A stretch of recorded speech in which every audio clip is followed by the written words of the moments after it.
Good morning, everyone. Thank you for joining us today.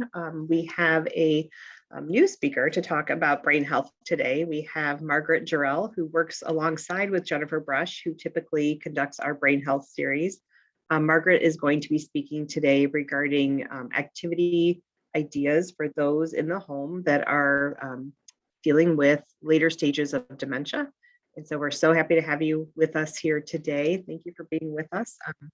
Margaret, and I'm going to read from my paper so I don't mess up her qualifications. Margaret has her master's in education, and she is a certified Montessori guide. So I'm going to ask Margaret if you wouldn't mind sharing a little bit about your history and where you've come from and what you're doing with Montessori work, and then I will let you go ahead and start your presentation. Thank you for being with us today. Great. Thank you, Marla. Thank you all so much for having me. I'm delighted to be here speaking to all of you today. And as you said, I have a deep background in Montessori education. I actually started as a Montessori child at age 3 and attended Montessori school for several years. As an adult, I'm a career changer, started out in web design and graphic design, but really wanted to get back to my dream of becoming a teacher. So many years ago, went back to school to obtain my master's in education. And I was just so discouraged by what I was being taught and what I was seeing in my practicum experiences. And fortunately, I had a mentor, a lifelong Montessorian, who encouraged me to go back to my Montessori roots. And I obtained my Montessori teacher training and then was a Montessori guide at the elementary level for 12 years before stepping into more administrative roles and coaching and consulting. I discovered Montessori for dementia when my parents entered a care community, an independent living space at the time, and they were very interested in this new development, and I became fascinated by it as well and started studying, took Jennifer's workshops and courses, and eventually joined the Brush development team. It's been amazing how beautifully the Montessori approach for children can be adapted and implemented both in the home and in care communities for use with elders, independent elders, and then of course elders with cognitive decline or somewhere in their journey with the dementia, the course of that disease. So I really feel like this has come full circle. I've been able to explore Montessori through the lifespan. I'm also revisiting Montessori for children because my own daughter is in Montessori school now. She just started lower elementary, first grade. And yeah, it's really a pleasure to get to share about Montessori for elders with a group of passionate and interested individuals like yourself. So thank you so much for having me. I'm going to go ahead and share my screen. I have a PowerPoint that I'd like to share with you. We're going to talk a little bit about late stage dementia, what some of the challenges are, but more importantly, what are the preserved abilities? What are some things we can do to still engage and stimulate loved ones and care partners in communities? So if you'll give me just a moment, I will begin my sharing. All right, so we're going to talk about how to create activities for individuals in the later stages of dementia. And this will begin by talking about preserved abilities. Oops, wait, I don't want that to go ahead. And then how to design activities based on what elders can do. And we're just going to go ahead and brainstorm some really practical ideas of things that you could potentially start implementing right away. So first, let's just talk a little bit about the stages of dementia. As many of you are already working with elders diagnosed with dementia or have loved ones with dementia, the progression of this disease may be very familiar to you.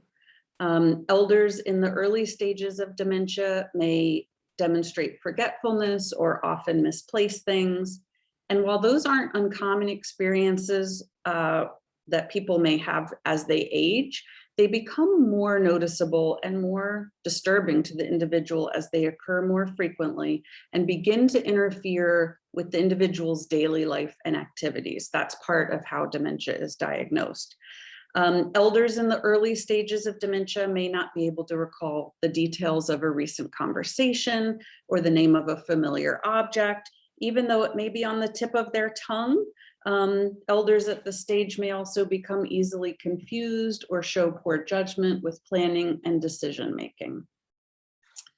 Elders in the middle stages of dementia start to demonstrate greater memory loss, such as having difficulty recalling personal information, such as their address and phone number, or maybe important dates like a birthday or anniversary.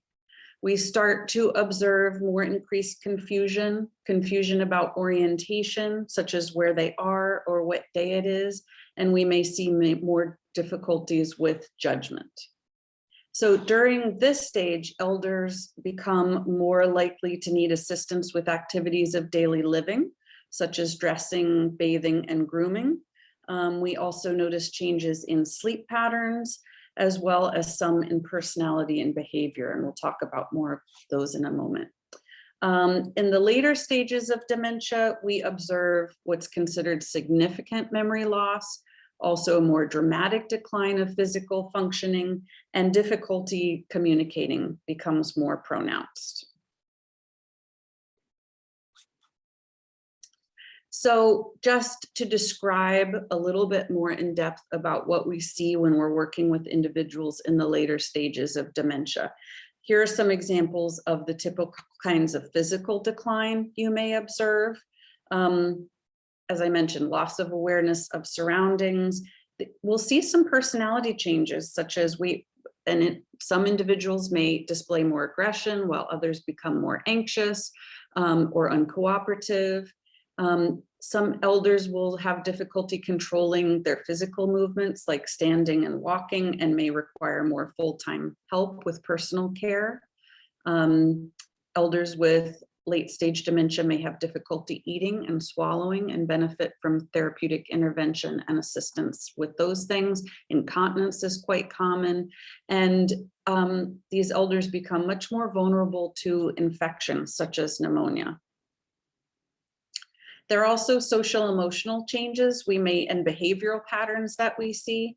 So it's very common to see elders in later stages asking repetitive questions.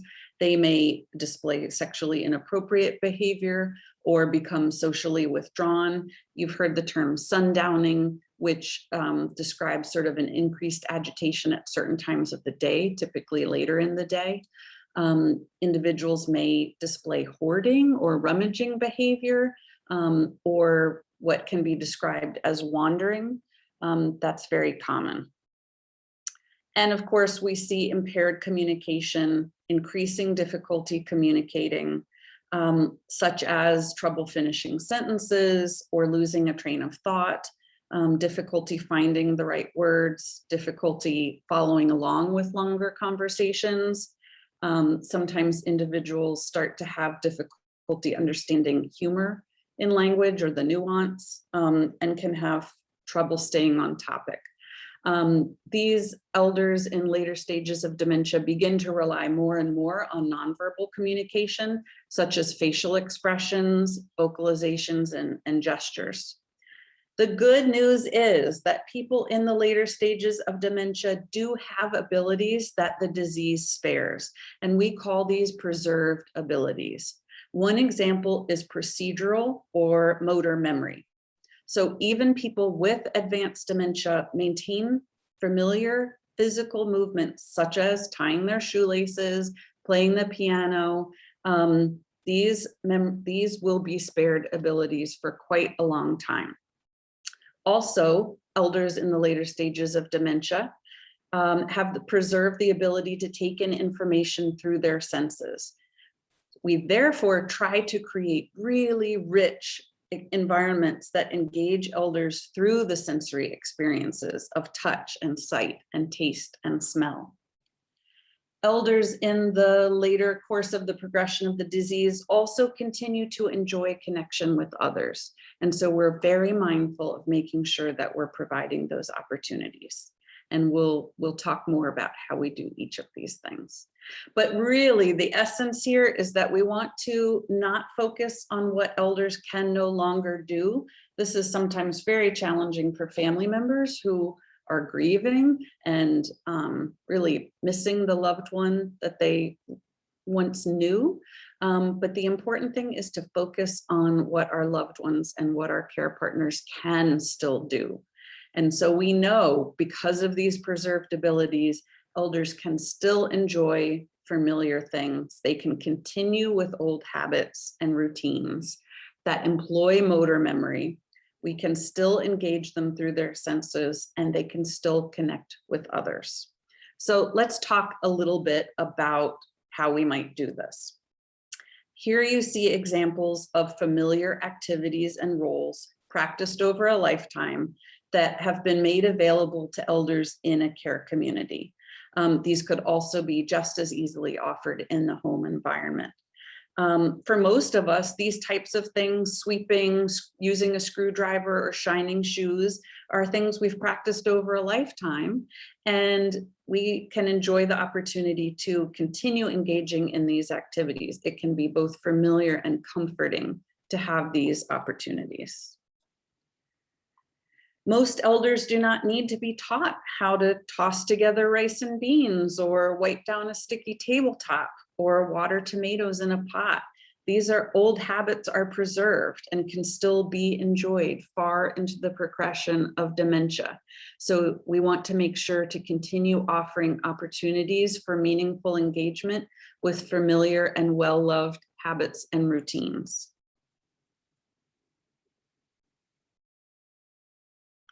We can also offer simplified versions of familiar activities that employ motor memory. So for many, even long after the vocabulary for locks and keys has gone, the hands will remember what to do. So how to turn the key in the lock and disengage the shackle. An elder who previously enjoyed knitting may find the act of rolling loose yarn into balls is easily remembered and deeply relaxing. So even if the manual dexterity needed to actually still enjoy knitting is not there, there are familiar and related activities we can offer so that elders can still participate in beloved activities as best they can. Here you see opportunities for elders to explore and engage the senses. Hats and scarves can be displayed for elders to try on. We also suggest having flowers available for elders to arrange in vases. The smell, the memory, smell is such a strong evoker of memory that often anything involving scent can be extremely stimulating. So here, activities such as coffee grinding or zesting lemons or listening to music can all engage multiple senses. And elders in late stage dementia still have the need to connect with others. That doesn't change. So we must create these opportunities for connection on a daily basis. An elder with more preserved abilities can be paired up with someone with more advanced dementia to do an activity together. And family members and volunteers can provide hand massages, read aloud, or simply provide company.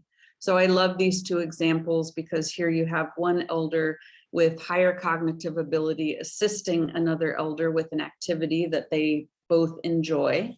And in the other picture, you see someone in the independent or assisted living wing going and visiting another elder who is bedbound and offering just that connection of touch with a hand massage. So powerful. So we are going to do some brainstorming. I'm going to offer you some activities that can be very, very useful for elders in the later stages of dementia. As we look at each of these examples, please keep in mind those components we want to include in all of our planning. We want to choose things that are familiar, that may be old habits or familiar routines for elders, that rely more on motor memory, that include sensory stimulation and or include making a connection. So when we are designing activities, we want to think through the different components. One thing we want to make sure to think about is the purpose of the activity. And most activities have more than one purpose. These may include maintaining or building gross or fine motor skills, practicing sustained focus or attention, sensory stimulation, and of course, enjoyment. That's always something we're going for. So we want to think through the materials that are needed and include everything, gather everything together needed for the activity before we start. And that includes everything down to the tray or the placemat, any needed templates. I also chose this photo because we want to think about simplicity, visual simplicity as we're setting something up. So we're only putting out the items that are needed for this particular activity. You don't see a table cluttered with all different bottles of paint and a jar of brushes. We have made limited choices here. We're also utilizing color contrast. So we're not asking someone to look at a white piece of paper on a white table or yellow paint on a white plate. We're making sure that we use visual contrast to really draw attention to these few elements we've placed out. This is really important when we're working with elders with dementia. Then we want to think through the steps that are required for participating in the activity. There are two choices. You can either demonstrate the entire activity first and then invite the elder to take a turn, or you can demonstrate the process step by step. You do a step, have the elder do the step. You do the next step, elder does the next step. In that case, you'll need 2 sets of whatever material that you're using. So that's something you want to think through ahead of time. And we also keep in mind that what we've initially chosen may not be the best fit. We observe the elder as we're working with them to see if there are any modifications needed. We may need to simplify the activity, and the easiest way to do that is to reduce the number of components. I'll demonstrate that in a moment. We might need to include a support like a template or a guide or color coding to make the activity simpler for the elder. But we might also find that it's not challenging enough and that we need to make the activity more complex, in which case, we can look at ways to go deeper, add elements, make the activity more complicated. We can even invite the elder to introduce the activity to another person in our community. And it's fun to think about ways to extend the activity into other areas of the day and the community.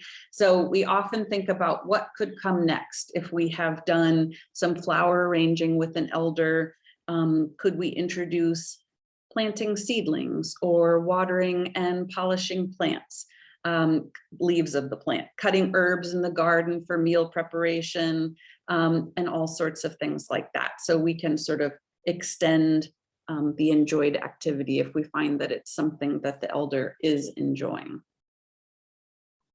So I'm going to give some specific examples now. Rolling skeins is something that can be enjoyable for someone who either used to be a knitter or enjoy needlework, may or may not have the manual dexterity or the memory to be able to support a full process of still enjoying embroidery or knitting. But in this activity, the elder can take unspooled yarn and wrap it around a cardboard skein to prepare it for knitting projects. It's a way to still participate in the social aspect of a knitting circle, sitting with others and engaging in an activity. It's a very soothing, repetitive motion, and very inexpensive because you can create the skein out of cardboard. A little slit will help the yarn stay in place. There's so many reasons why this is beneficial to someone to practice. They're practicing fine motor control, practicing the pincer grip that is needed to hold a pencil and also a fork or a spoon.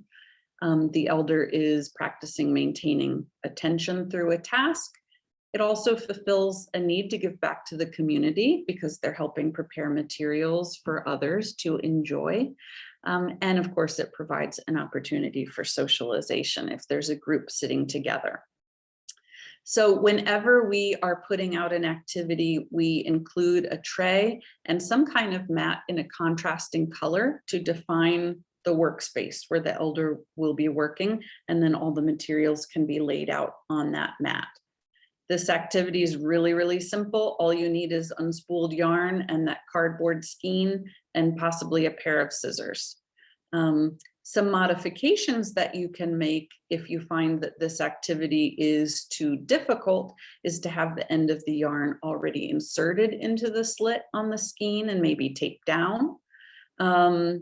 If you wanted to make it more challenging, instead of rolling yarn around skeins, yarn could be rolled into small balls. This takes slightly more dexterity and could make the activity more interesting or more challenging. This photo doesn't show the rest of the circle, but there's a group of elders sitting around together. A few are knitting, a few are rolling, a few are just sitting and enjoying the company of the group.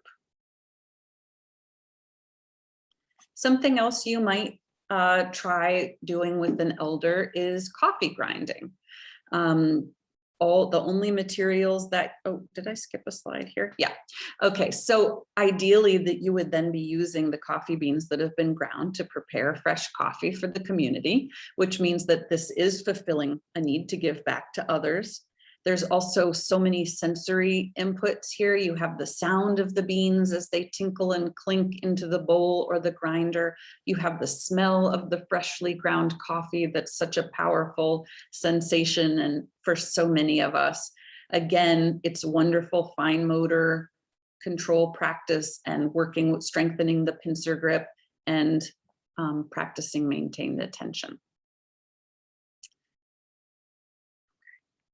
Slide. There we go. Oh, now went too many. Sorry about that. So again, very, very simple. All you need are a tray and a contrasting mat, a hand crank coffee grinder. Now, one thing I do to make this easier for elders is to hot glue a suction cup on the bottom of the grinder so that it really fixes strongly to the table and doesn't slide around. You might also need to make the handle more comfortable by wrapping it in some foam or something to allow for an easier grip. But other than that, you just need some whole coffee beans and a spoon. Oh, and I already mentioned this, but that's an easy modification that benefits many, is either clamping the grinder to the table or suctioning it for more stability. Here's another easy activity. Elder can fold clean washcloths that are used in the community. And whenever possible, we want to offer activities that have real purpose. So rather than having a basket of washcloths that's just for show, and having the elder fold them and mess them up that night and put them out again the next day, why not have the elder participate in the laundering process, either of the home or the community, so that these are the dish towels or washcloths that are used, and elders are really giving back and making a contribution. Again, you'll see a lot of patterns here, but all of this involves, enhancing this motor control, practicing that pincer grip, working on maintaining sustained attention. This can also be a social activity.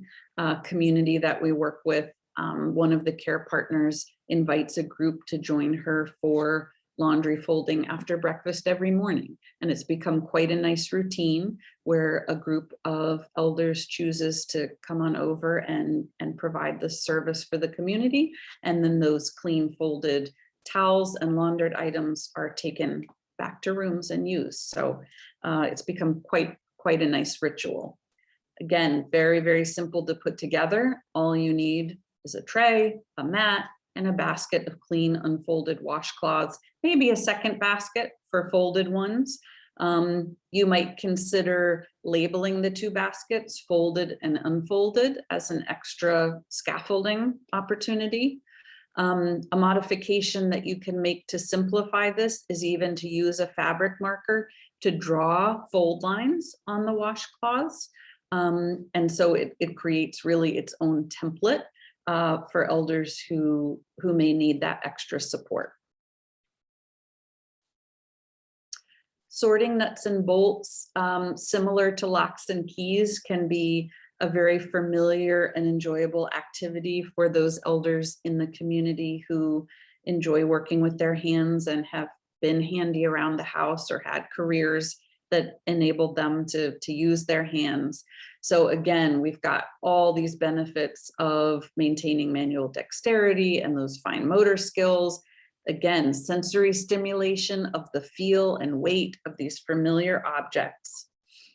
And all you'll need are a tray and a contrasting placemat, container of mixed nuts and bolts, and 2 small containers for sorting.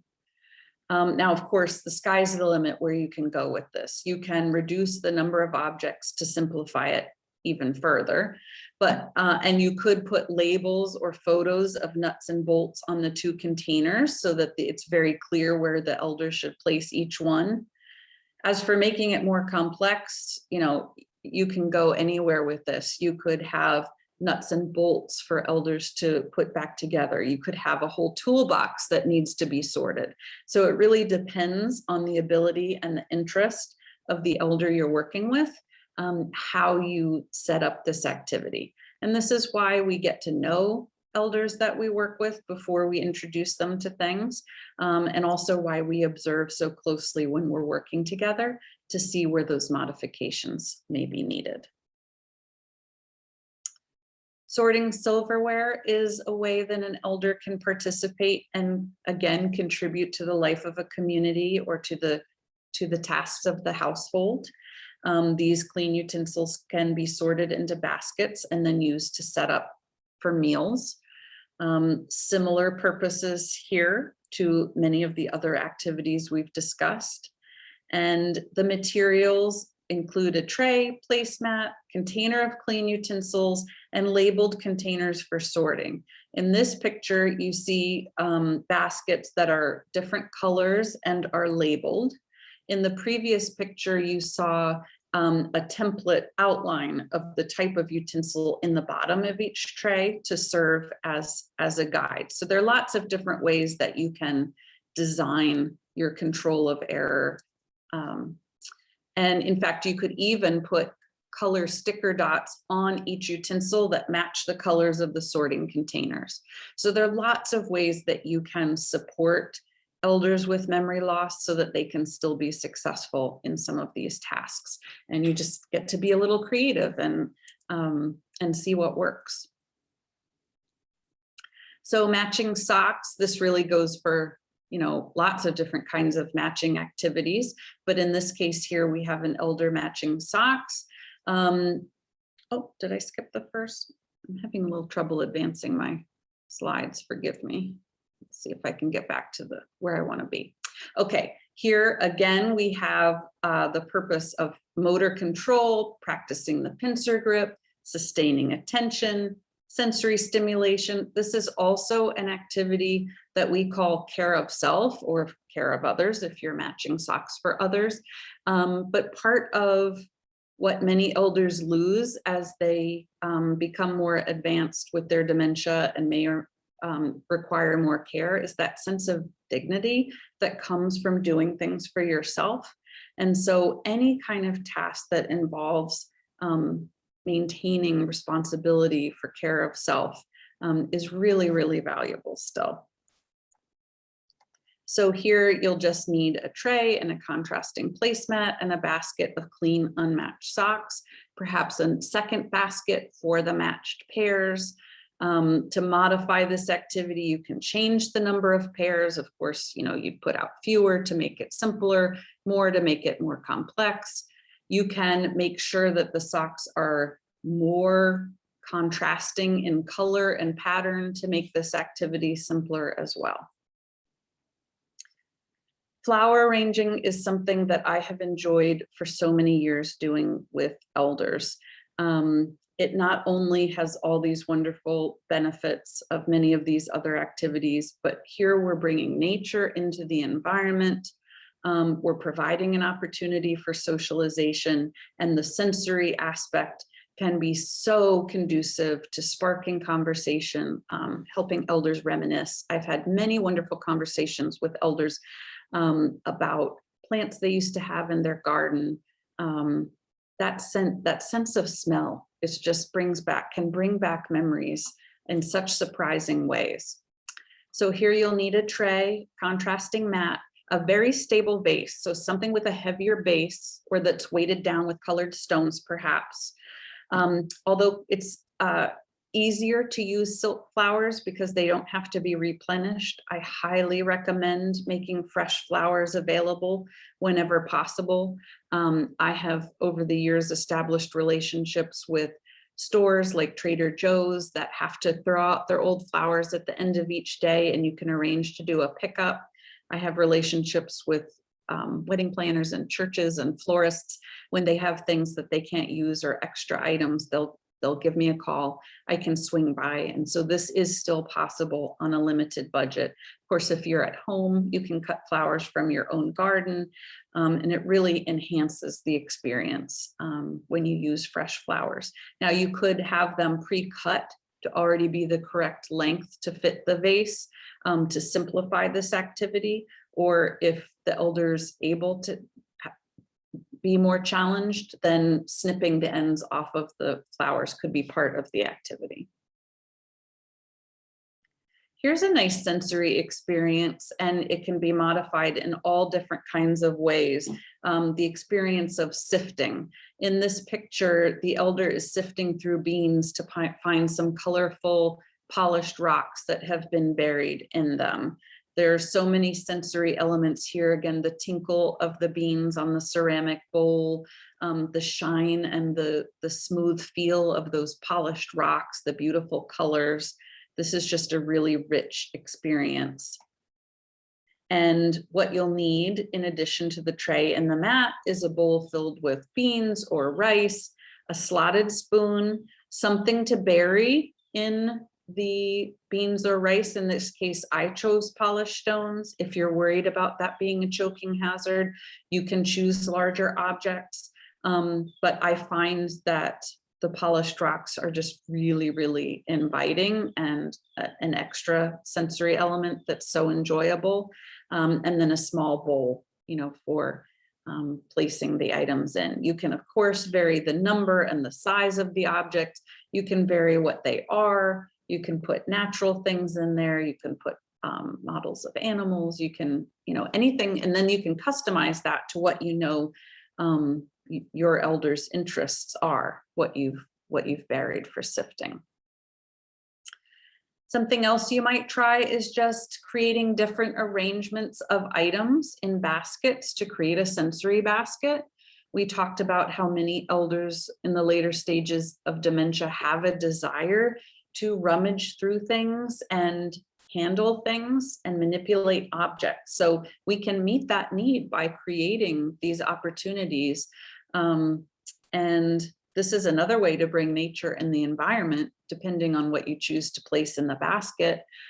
I live in Florida, and here I've made a collection of various shells and a sponge of different textures, colors, weights, and shines, so that these can be just handled and touched and explored. A lot of times care partners ask, well, aren't these things going to be pocketed or disappear into people's rooms? What we find is that we can be at peace with that. We're meeting the need of the elder, and we can replenish our baskets as needed.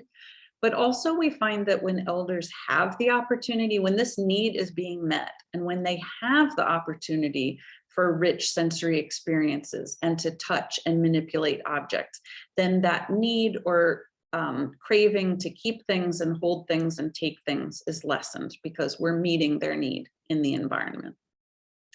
So again, all you need in addition to the tray and the placemat is just a basket and a collection of objects.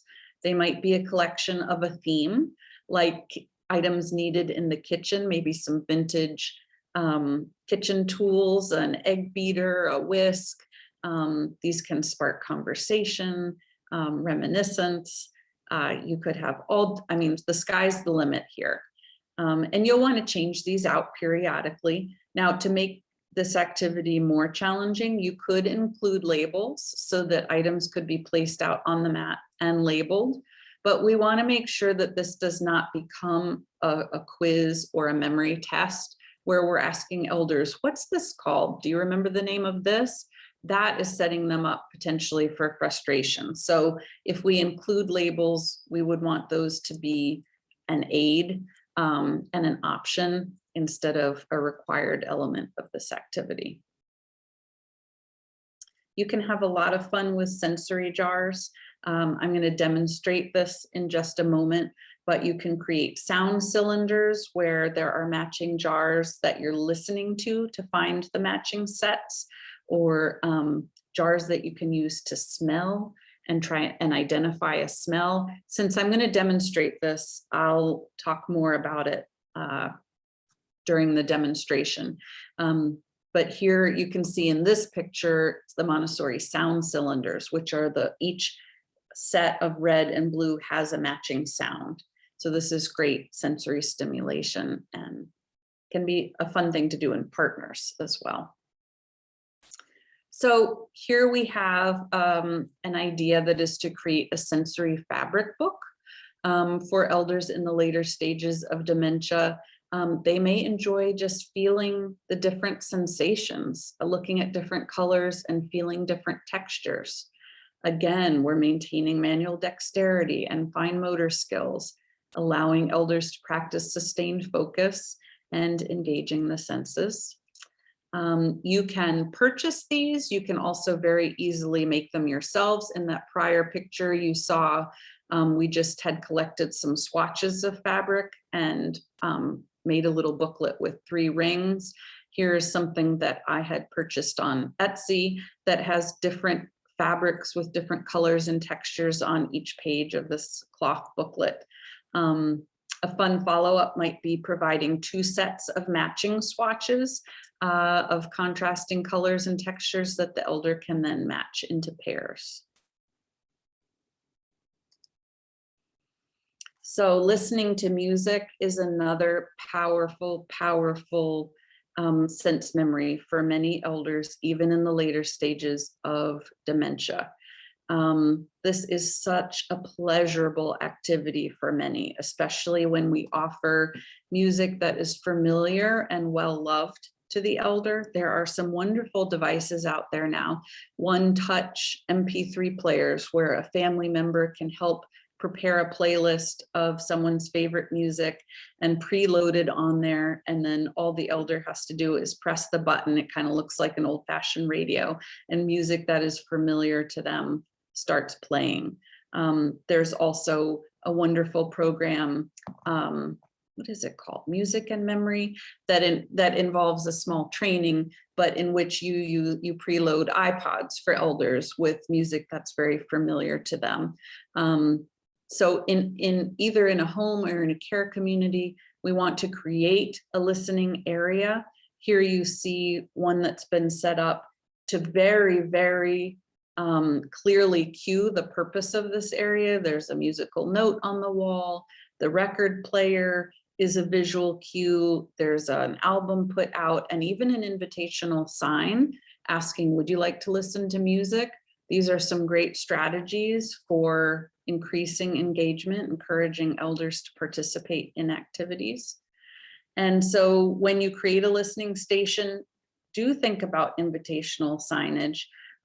Depending on the elder's ability, you may need to create instructions for using the device. I've gone into the home of people and put colored dots on the 3 main buttons: play, stop, rewind, and then a little color-coded key right above the stereo. It may be for some elders later in the course of their disease, they will need assistance operating, getting started with this task, but you can have either headphones available or a special room for listening. And this is a great opportunity too, to include family and make sure that they're part of this process of selecting a playlist for an elder. This is something that they can then enjoy during visits. So lots of rich opportunities with music. Now, memory books are a topic all in and of themselves for their own class, but I'll just introduce the idea here. A memory book is a really, really useful tool for elders with dementia, both for finding information that they want to hold on to and for pleasure. So what a memory book is, it can be fancy and made through Shutterfly or a service, but it can also be as simple as a 1-inch 3-ring binder with page protectors. And we put pictures into the booklet, each with one simple sentence as a description. So we'd probably pick out maybe 10, 15, 20 relevant pieces of the elder's history to narrate, to pair with a picture. We always write the sentence in the first person so that the elder can read the book aloud and have it make sense. My name is Margaret Jarrell. I grew up outside Washington, D.C., that they can tell their story. These can be used to help people remember information about their past that they wish to be able to retrieve. They can also be used as conversation starters. So when a visitor comes or a care partner sits down with an elder, they can read through the memory book together. The care partner would not use it to quiz. Again, we're not putting elders with memory loss on the spot and asking things like, who's this or what's going on here? But we can chime in, oh, look at this beautiful dog. Oh, I love poodles. I have a dog. You know, we can engage in conversation using the information in the memory book as our prompt. We've found that the use of memory books can reduce responsive behaviors, challenging behaviors, such as exit seeking and repetitive questioning, and they can provide so much reassurance and comfort for many elders. These are a little bit more complicated to create. This is time intensive. You need a binder, paper, page protectors, non-glare, because that glare can be difficult for older eyes. And you'll have to collaborate with a family member to make sure you have the photos that you need and the information that goes with them. But these can be easily done just on a computer and printer. We do find that for some elders for whom we don't have cooperation with the family or collaborative effort, if we know that an elder has a passion or something they're really interested in, we can create a themed memory book. So maybe a memory book all about beagles or aircraft, World War II aircraft. So it's not as much a personal story as it is just a tool to spark conversation and engage in interest. Of course, the more personal we can make it, the better. So it's ideal to invite family members and have care partners work together and then enjoy these memory books together.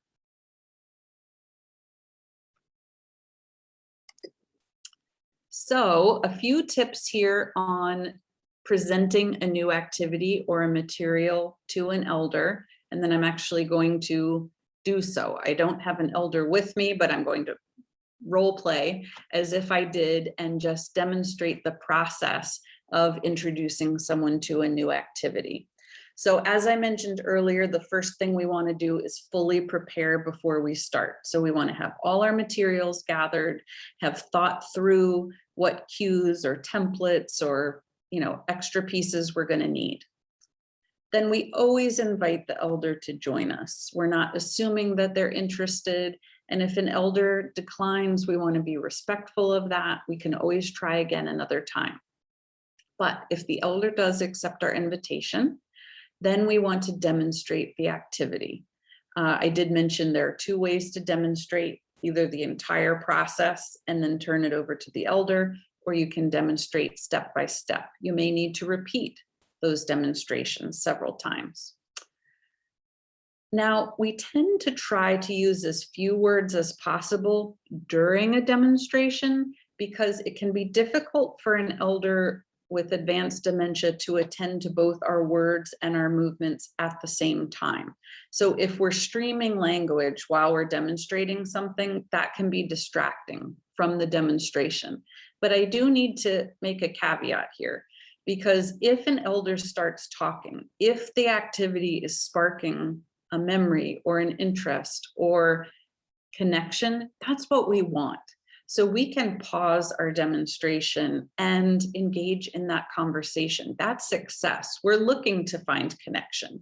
So I say use as few words as possible with that caveat, because conversation is one of the goals of all of these activities. So after we demonstrate, then we would invite the elder to engage. While the elder is working, we observe, making mental notes about any modifications that might be needed. We can be encouraging, but we only want to step in and help if needed. So we don't want to take something out of an elder's hands and say, oh, I can do that for you, but of course we're there to help if we're needed, and we're there to be encouraging. When we're finished, we clean everything up and put it away. And of course, thank the elder for joining us. We might invite them to join us another time. So let's take a look at what this looks like in action. I'm going to stop sharing my screen for a moment. And if you'll give me just a moment to get a tray together, I'm going to adjust my setup slightly here so that hopefully you'll be able to see what I'm working with.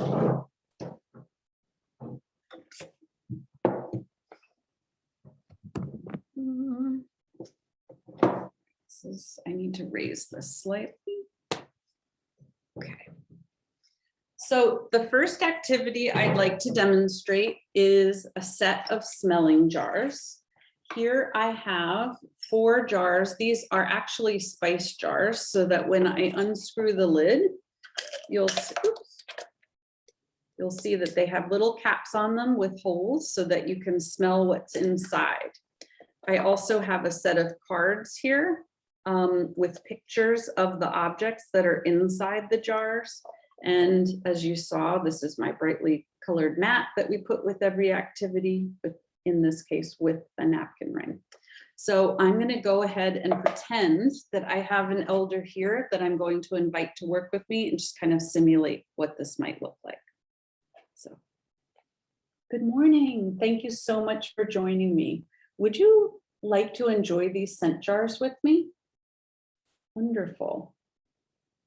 Here I have a cloth, and I'm going to place this on the table.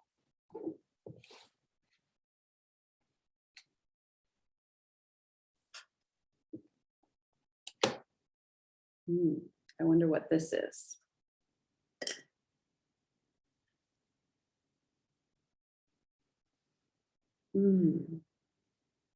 Would you like to smell it? In this case, I think I'm going to go step by step and have us collaborate together instead of me doing the entire activity and then having the elder engage. I think we'll do this together the first time. Ooh, I smell citrus. Delicious. Let's take a look here. Coffee. I don't think that's coffee. Rosemary. No, I don't think that's rosemary. Garlic.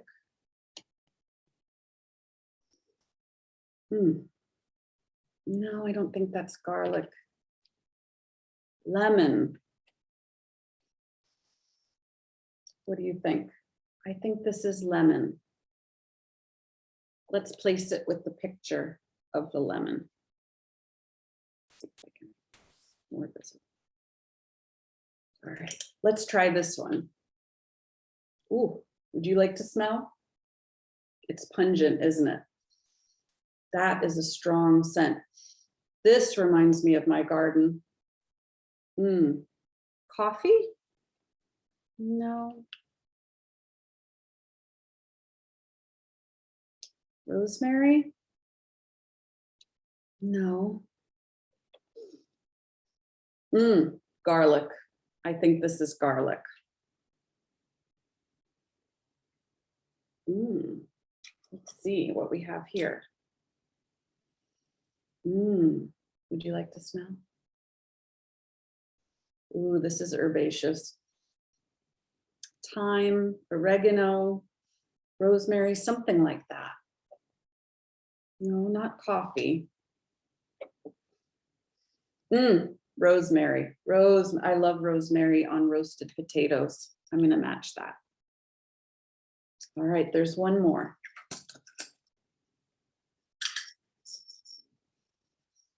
Would you like to smell? Coffee. This is what I enjoy smelling in the morning. Coffee. Would you like to try? So here we can invite the elder to engage and do this activity again on their own, or we can do this collaboratively or in a small group. You'll notice that I'm not asking the elder to remember the name of the item. I've provided it. If you wanted to make this activity more challenging, you could have opaque bottles or cover the bottles. But for elders with later stages of dementia, actually the visual cue is probably important for them to have, in addition to the sense of smell, to do this matching. So then we will clean up.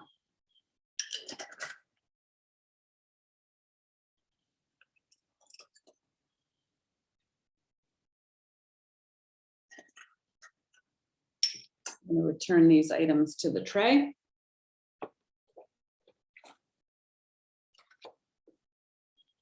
Roll up the mat. And we're done. Thank you so much for joining me. I hope we can work together again. So there you go. So I'll show you one other material.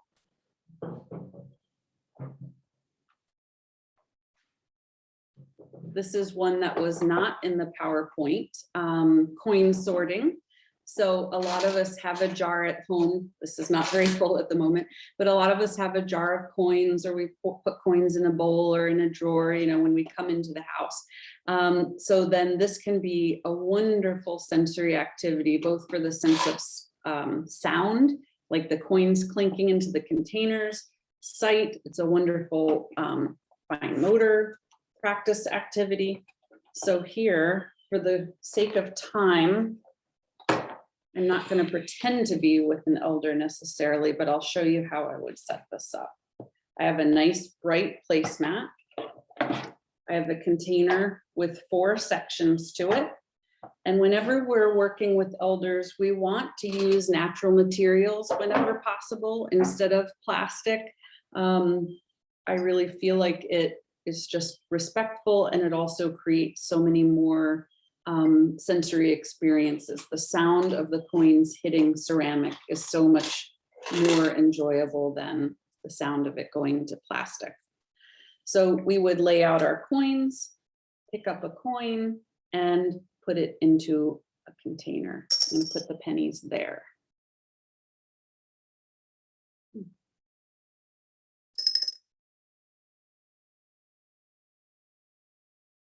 Now you can model naming the items if you want to, but this we would not require or expect the elder to be able to recall these names. I love that sound.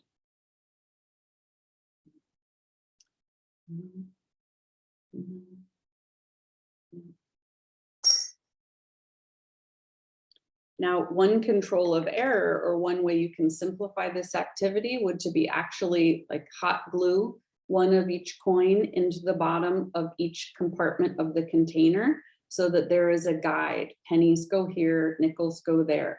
You could also create a little label that says pennies on the side, or you could color code each of these containers. So these are things you want to think about.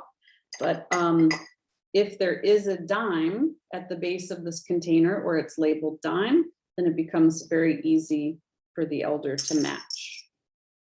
Now, for someone with more manual dexterity or length of sustained attention, an extension that you could offer here is to then take the paper wrappers and to make tubes of the coins that can then be taken to the bank. But we can also leave it at this and thank the elder for helping to sort the coins. They may be inspired to see what the quantities are, but they've performed a service for the community, and then you can put the jar back out and start collecting coins again. So I've had a lot of fun with this.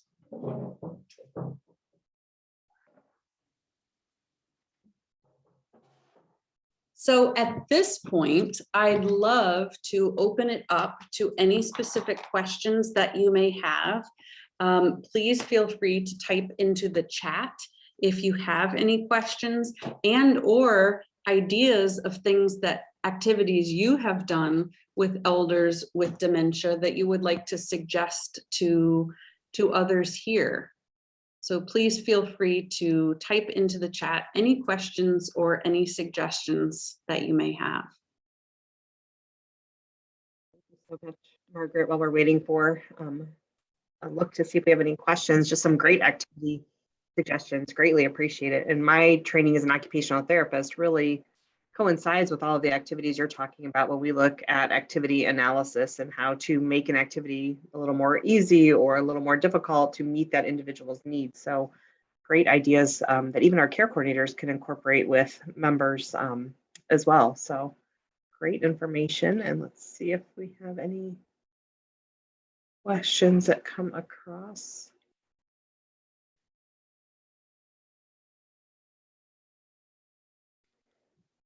You know, I have been in facilities where they have kind of stations set up around the facility. In a home, would you recommend that perhaps there be individual stations set up for a variety of activities that are kind of available to someone, you know, maybe the flower arranging and a coin sorting that are out, or do you recommend presenting one activity at a time for them to choose from?